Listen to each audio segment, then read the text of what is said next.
नमस्कार. पशुधन उद्योजकता योजनेच्या अंतर्गत म्हणजे 2026च्या या मागील व्हिडिओमध्ये मी म्हणजे पार्ट 1 देखील बनवला होता, परंतु आता पार्ट 2 देखील आपल्या बघायला भेटणार आहे. त्याचबरोबर मागील व्हिडिओमध्ये या योजनेच्या अंतर्गत काय काय डॉक्युमेंट्स लागतात मी तुम्हाला व्हिडिओच्या माध्यमातून सांगितलं होतं, परंतु या व्हिडिओमध्ये या योजनेच्या अंतर्गत काय काय डॉक्युमेंट लागतात, परंतु त्याचबरोबर या योजनेची काय प्रोसेस आहे, सर्व प्रोसेस या व्हिडिओच्या माध्यमातून आता आपण जाणून घेणार आहोत.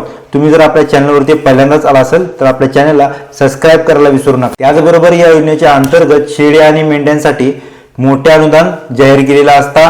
भागातील शेतकऱ्यांसाठी उद्योग व्यवसाय, त्याचबरोबर महिलांसाठी देखील उद्योग व्यवसाय शेतकऱ्यांसाठी महत्त्वपूर्ण आहे. त्याचसाठी शेतकऱ्यांसाठी योजनेच्या अंतर्गत हे शेळीपालन आणि मेंढीपालन ही योजना चालू केलेली आहे. या योजनेच्या अंतर्गत मिळणारे अनुदान म्हणजे 50 शेळ्या देखील दिल्या जातात, त्याचबरोबर तुम्हाला 50 मेंढ्या देखील दिल्या जातात.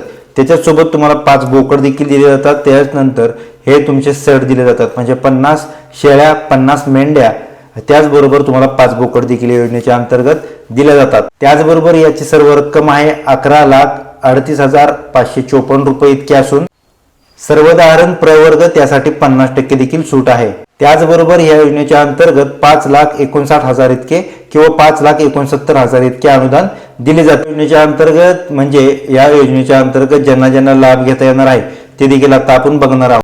जो अर्जदार आहे तो मूळचा रहिवासी असावा, त्याचबरोबर शेतकरी असेल देखील खूपच गरजेचं आहे.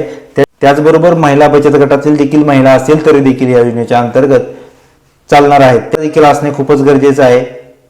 आणि वनधारक म्हणजे आणि वन हक्कधारक देखील असणे खूपच गरजेचे आहे. आवश्यक कागदपत्र देखील मी मागील व्हिडिओमध्ये मी तुम्हाला सांगितले होते.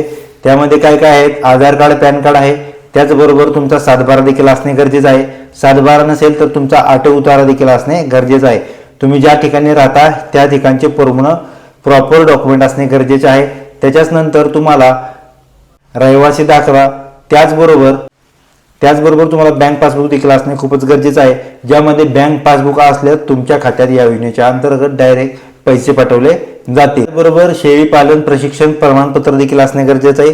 म्हणजे तुम्हाला या योजनेच्या अंतर्गत तुम्ही जर अप्लाय करत असाल तर शेळी पालन प्रशिक्षण पत्र देखील असणे त्यांना देणे ते गरजेचं आहे. त्याच्यावरती तुम्हाला देखील म्हणजे तुम्ही जर या लोनसाठी किंवा या योजनेच्या अंतर्गत तुम्हाला फायदा घ्यायचा असेल किंवा लाभ घ्यायचा असेल तर यासाठी देखील हे डॉक्युमेंट असणं खूपच गरजेचं आहे.